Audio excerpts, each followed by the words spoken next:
Hello, Educreator Sana here. In this lesson, I'll show you how to make your own platformer game from scratch. So in the end of this chapter, you'll be able to make the game you've just seen in the video. And this document here is a lecture note for this lesson, which you can refer to. I'll give you the link or the PDF of this file. First, this is an overview of the game. We are going to create a side view 2D platformer game. Platformer game is an arcade or an adventure game such as Cookie Run, Super Mario, and Sonic. Basically, it progresses from left to right. And there will be two stages. You have to clear stage 1 to get to stage 2 via portal. Only when you clear stage 1, a portal to stage 2 will be enabled.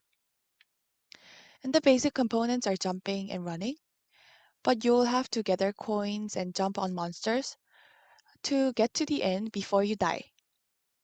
If you fail to avoid monster or fall into the air, you'll have to restart the game from the preset location. And finally, if you reach the flag at the end safely, you win the game.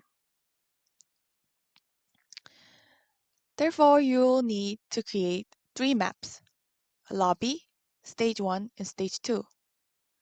But we're not going to design stage 2 together in this lesson.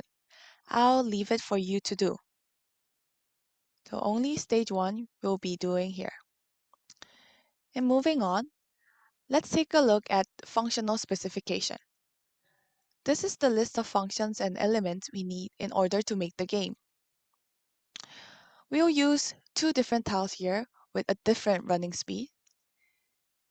And collectibles such as coins and items will be placed in the game. And monsters, we'll need them to give excitement of the game. And life gauge and blocks are optional. And there are in total 2 stages, but we're only going to build stage 1.